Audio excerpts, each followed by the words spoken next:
So hey guys, my name is Hannah Gentry, And I'm Denise Burwet. and as your higher education consultants, we're going to be discussing one of the most pressing issues in student affairs, which is enrollment management and admission requirements. And we're going to explain what this is and how to improve upon the issues within this area based on a good example from our host institution, which is the University of Arizona. So, this area of student affairs handles outreach to students, trying to get them to attend the University of Arizona. It also handles trying to match incoming students with scholarships and financial aid to further entice them to attend the university. And once students arrive, this area also helps create programming to better engage the students and their families into collegiate life. This area handles a wide variety of tasks, as someone can notice. But all of the divisions that are under the umbrella of enrollment management have the collective goal to equip the college's departments, staff, and other professional members at Arizona with services that help them recruit, admit, award, orient, and enroll incoming students.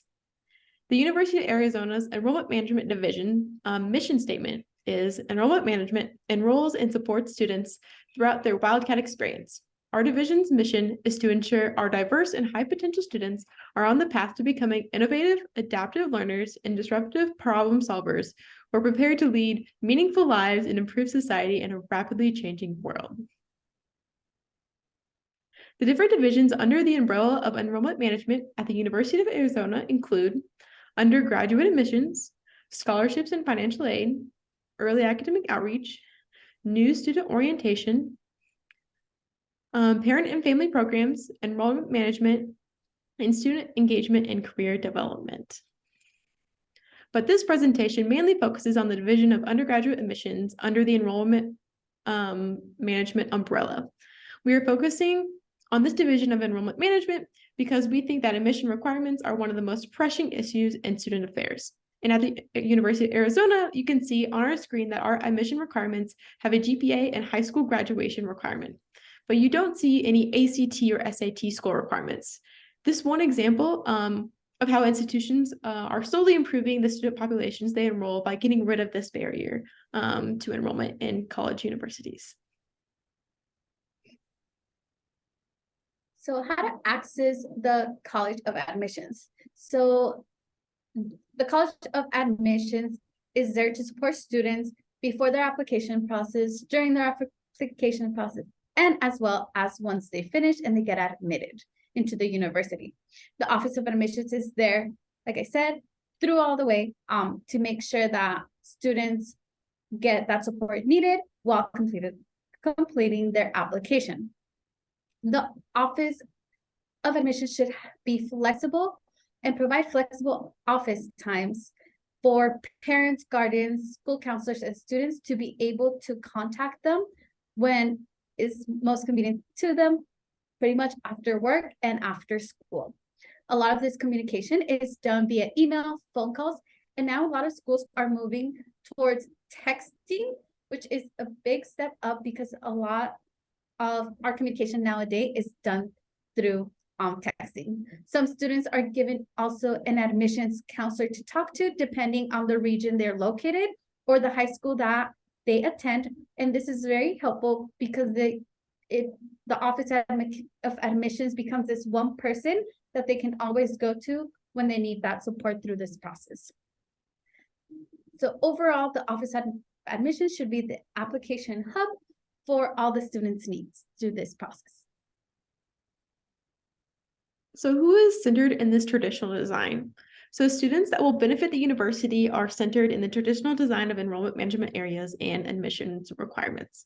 This idea is backed up by Humphrey's article where they state the commodification of the college student is not new because it's a common thing for institutions to see students as funds. This puts enrollment management in a hard position where they're pushed by their institutions to enroll more students to get more funds, but they're also connecting with students and wanting to help them gain access to college and not just use them for financial gains.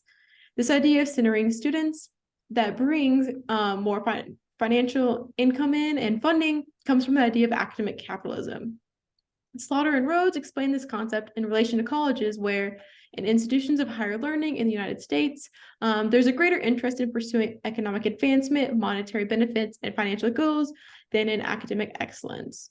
which further suggests that enrollment management is focused on students that will bring in more funding, whether the staff believes that is their main mission or not. And students that will bring in the most funding require little to no financial aid and bring high academic achievement in with them, which is why SAT and ACT scores that are very high are important to most universities' enrollment management and academic requirements for enrollment. So some examples of the universities and the nation. So currently there's about 80 schools who are test-free, meaning and over 1,700 schools that have made the ACTs and the SATs optional. So as we can see, many universities are moving forward with making the SATs an optional portion. And as we spoke, test-free schools and test-optional schools. So what a test-free school is that these schools or these universities do not ask for a test score at all from the students when completing the application. Test-optional schools are schools that allow students to submit scores, but they are not required for admissions process. So this pretty much, the student gets to opt in and share their score or opt out, but it will not make an effect in their admissions process.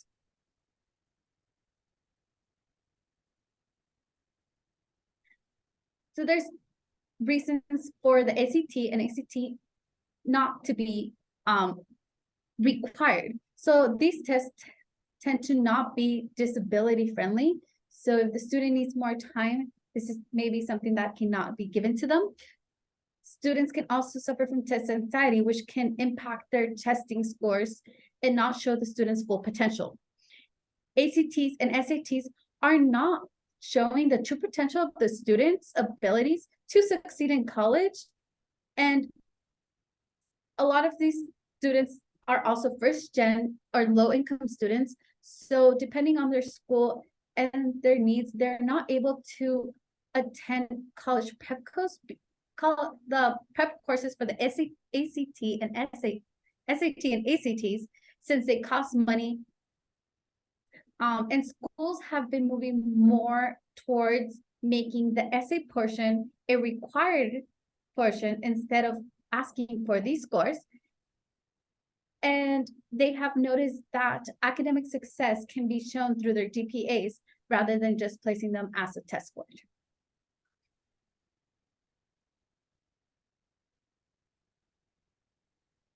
So some recommendations that we have.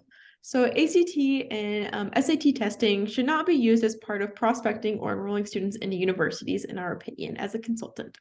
Research states that there is little difference among the major national tests in their ability to predict student performance in college, and that academic success prediction will recede in importance, and other test characteristics will become more critical in designing standardized admission tests in the future. So instead of these SAT and ACT tests, research backs up our notion that high school grades and achievement test scores tell us more about how applicants have mastered the foundational knowledge and skills required for college level work.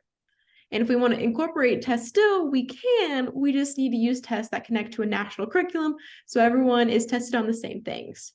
This is further backed up by research that suggests curriculum-based achievement tests are more valid indicators of college readiness than other tests, and they help reinforce a rigorous academic curriculum and create better alignment of teaching, learning, and assessment along the pathway from high school to college.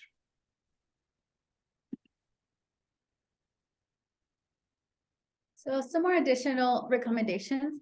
Some big schools, Ivy League schools, have actually been moving away from asking for these SATs and ACT test scores. For example, Yale, Harvard, and Princeton. These schools said that standardized tests can provide a rough yardstick of what a student has learned, but they are only one of many factors to consider. So they understand that there's more to a student than a test score. And another school added that admission places greater weight on other parts of the application. And some of these things can be, for example, honor courses, AP courses, IB courses, extracurricular activities that our students can participate, for example, clubs, community service, sports. And other weighted things that the student can do or that the schools are asking is for students to complete essays and ask for letters of recommendation from their teachers and their school counselors. So in conclusion, you may wonder why is getting rid of standardized testing, so SATs or SATs, as part of an enrollment management and admission practice important? And these are some of your reasons. These tests only measure testing abilities and not actual academic success. Something that we can encourage our students more to do is having students focus more on rigorous academic coursework, more engagement in extracurricular activities and community service. This will also encourage more students to apply to your university and not get discouraged because they're trying to get a higher SAT and ACT score when they know that they can probably succeed in this college environment. Overall, colleges will get more rounded students and more students will be able to attend college. And thank you guys so much for watching. Thank you.